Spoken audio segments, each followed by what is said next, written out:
seed in the East with LeBron, but let's talk about some other potential suitors. Fill in the blank. If the Cavaliers add LeBron, Cleveland will be the blank seed in the East.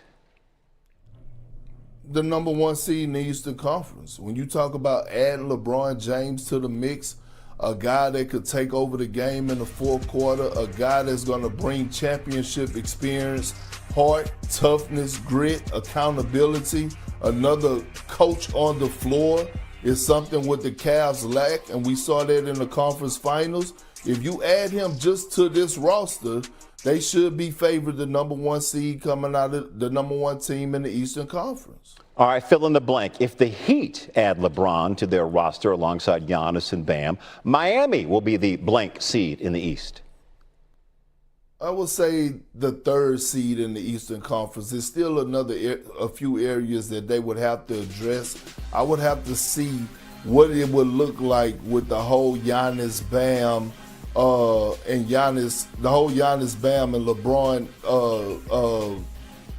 combination. Meaning that, yeah, they would have the front court play. They would be one of the better defensive teams in the league. But at the age of 41, how much would you really want LeBron James being ball dominant? Like, how much pressure? I don't think he wants that amount of pressure or that amount of wear and tear on his body through an 82-game season and trying to win 16 games in the postseason to win the NBA championship. Okay, fair. Last one, fill in the blank. If the Warriors sign LeBron to play with Steph Curry and re-sign Draymond Green, Golden State will be the blank seed in the West. They will be top four. They will be top four. Listen, I can't put them ahead of the Spurs. I'm damn sure not putting them ahead of Oklahoma City. I can't put them above the Denver Nuggets, but I could see them at the 4 seed, right? Too much championship experience over there. Steph Curry, last year, although we didn't see a lot of him, he still played at an all-NBA level. He still averaged 26 points per game, shot 48% from the field, shot almost 40% from the three. Kristaps Porzingis, champion. Al Horford, champion. Steve Kerr didn't re-sign with the Warriors not to continue to try to make championship runs. You add LeBron to the mix, along with him and Steph being able to go out and golf together and having the chemistry that we saw in the Olympics when they won the gold medal. I can't put them no lower than that. Okay. Kendrick Perkins, appreciate you, bro. Go get that July 4th spread ready and let us know what time we need to be at the house, all right? LeBron James. He's the biggest free agent still on the market. Shams Charania reporting that the 76ers have joined the Warriors, Cavaliers, and Heat, and likely a few more teams in pursuing the 22-time All-Star. LeBron decided to return for a 24th season, but told the Lakers he was moving on after 8 years in purple and gold. Hello, world. We now welcome in NBA analyst Kendrick Perkins. And Rich Paul said the Sixers have LeBron's attention now with all the additions that they made to their roster. So should LeBron James join Philly?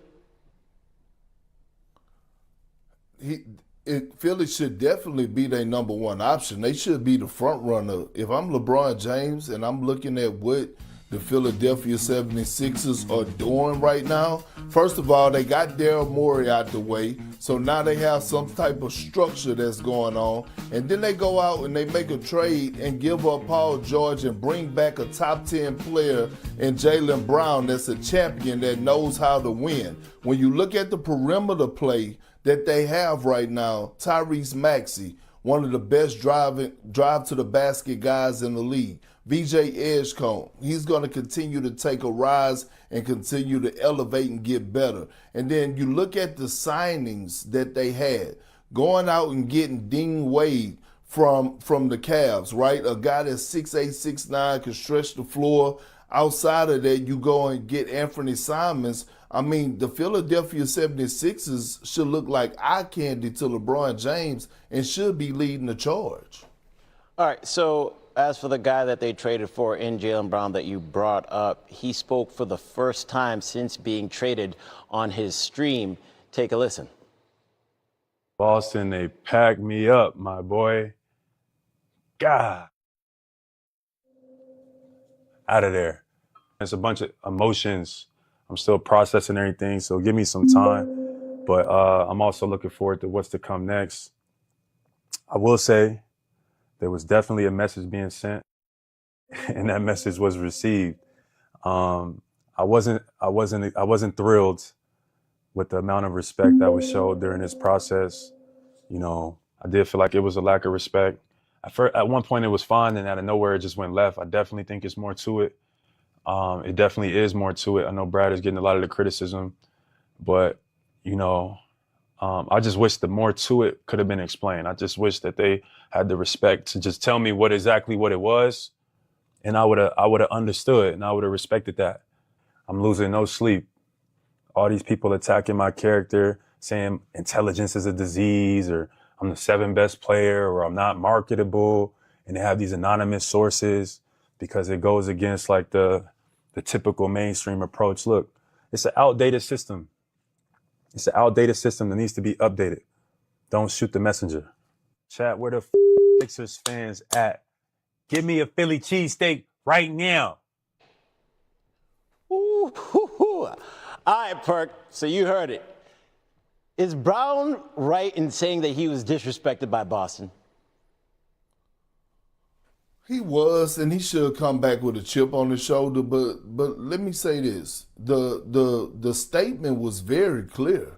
Like, the communication was there. It wasn't voiced, but they made it clear that, hey, Jason Tatum is our guy, and you're not. And so we're not afraid of you. We're going to ship you in the same conference to a division rival, and we'll catch you in traffic. Now, does Jaylen Brown make the 76ers better? Absolutely.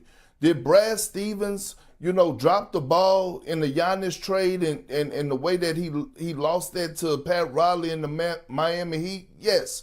Does Brad Stevens look dumb as hell right now for trading Jaylen Brown and getting back Paul George? Absolutely. But on the flip side of that, they don't owe you nothing, Jaylen Brown, to be honest with you. They don't owe you any communication. The communication is that Jason Tatum is our guy. We're going into the future with him leading the franchise. Thank you for everything that you've done, but we don't think that you're worth the money that we're going to have to continue to pay you. Whew. Perk, that was so good. We're going to get more on the Eastern Conference for you, so just stick around a little bit. All right, Jay? All right. Yeah, Scooby, let's look at the odds to come out of the East next season, brought to you by DraftKings. The defending champion Knicks still with the best odds in the conference, followed by the Celtics after trading Jaylen Brown away for Paul George. Brown and the Sixers are third, followed by the Pistons, and a tie for fifth between Giannis's Miami Heat and Kawhi's Toronto Raptors. And tried telling all that to someone a couple months ago. All right, back with Kendrick Perkins now. Perk, who should be the favorite to come out of the East? I mean, look, the 76ers and the Toronto Raptors are right there. They should be at the top, but I'm not going to disrespect Big Body Brunson and the New York Knicks, because although they lost Mitchell Robinson, they still have their core group and their main pieces intact. And they also re-signed Landry Shamet, which was a huge part on why they were able to go and win the NBA championship.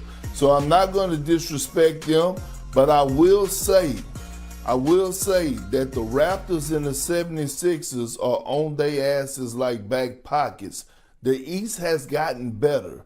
The East has gotten stronger. It's no more the Western Conference is the top dog. No, these two conferences have balanced themselves out. By the way, Jay, no one is talking about the Indiana Pacers. They're coming. Tyrese Halliburton being available. They went and got Big Zubac from the Clippers. Pascal Siakam had an all-star year last year. They're going to be right in the thick of things. And by the way, I love the signing of Kelly Oubre Jr., that he's going to be a major piece for them as well. The East is loaded, but I would have the 76ers in